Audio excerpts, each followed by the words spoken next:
Dartington, a Devon village just upriver from historic Totnes. It's also known as Britain's funkiest town. It's also the world's first transition town, home to so many innovations in low-carbon, sustainable ways of living.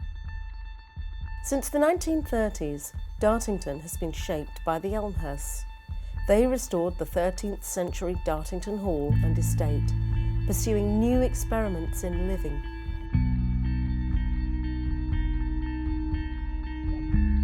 To provide for their retired workers, Leonard Elmhurst designed Brimhay, a close of 18 small bungalows with gardens set around a green in the heart of the village. Part of the design idea was that the young and the old would intermingle as in a traditional village setting, and the Brimhay nursery is just behind these buildings, and indeed the young and the old did intermingle. We've also have the off-road routes to walk to the shop and the post office and so on, and it is a lovely place to spend your retirement.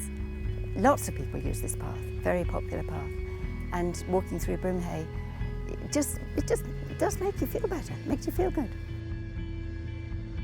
In recent years, the bungalows have been owned and managed by South Devon Rural Housing Association, providing social homes for older and less able members of our community.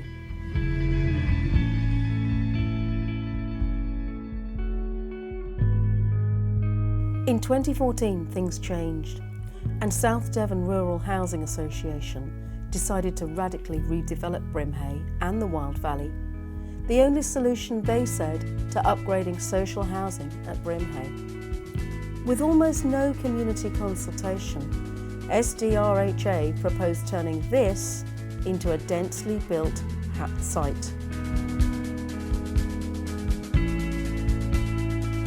With the South Devon Rural Housing application, I can see that they've tried to maximise the volume on the site with what quite frankly look like low-cost buildings, and therefore have degraded the place, have degraded the values that they can get for those buildings, and therefore have problems in actually creating the amount of accommodation they need for the affordables and the environmental specification of that place.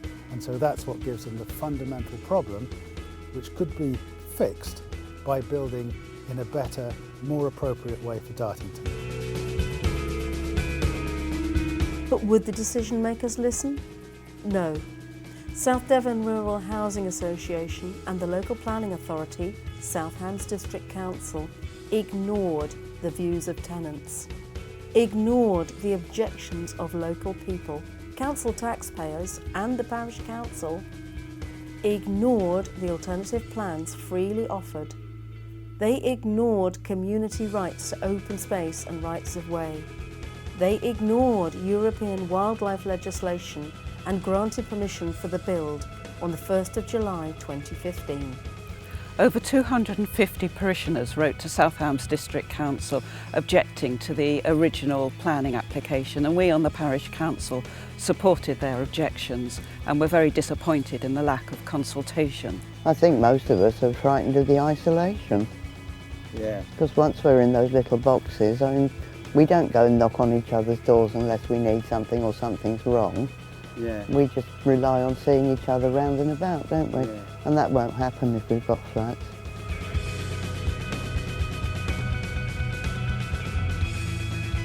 This is the area of woodland which is going to be cut down in the current proposals. It's a small area of semi-natural woodland. It's not very big. However, the area connects right up along the valley and connects up with ancient woodlands and is surrounded by all sorts of small important wildlife sites and performs the sort of function of being a wildlife corridor. Now, local Brimhay resident Liz Wilkinson is demanding a judicial review, taking on South Hams District Council on behalf of her neighbours and her community. A judge will decide whether the grant of planning permission was lawful, and we hope could rescind it. Liz has some legal aid to help her case, but as a community, the legal aid agency has asked us to raise up to £8,000 in support. It's a tall order for a small community. Together, we are fighting for justice, for those in social housing to have a voice, for local people to have a real say in the future of their place, for the rights of young and old to safe routes and shared open space, and for endangered wildlife, all ignored for profit at the expense of us all. What I'm interested in with this project is the fact that Dartington is quite a beautiful place. It's a place where people want to live, and it has some very essential characteristics that make it a very pleasant place. And if anybody's involved in property development, they should really take notice of that and try and enhance that place with whatever they build.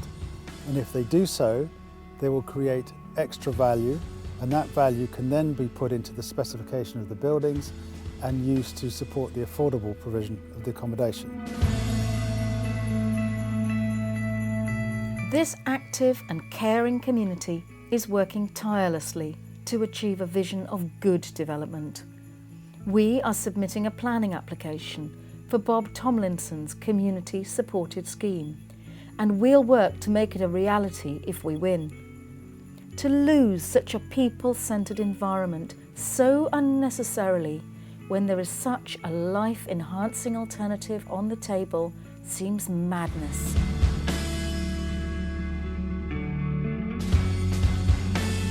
We need your help to stand together for a better future. Please give what you can, and thank you.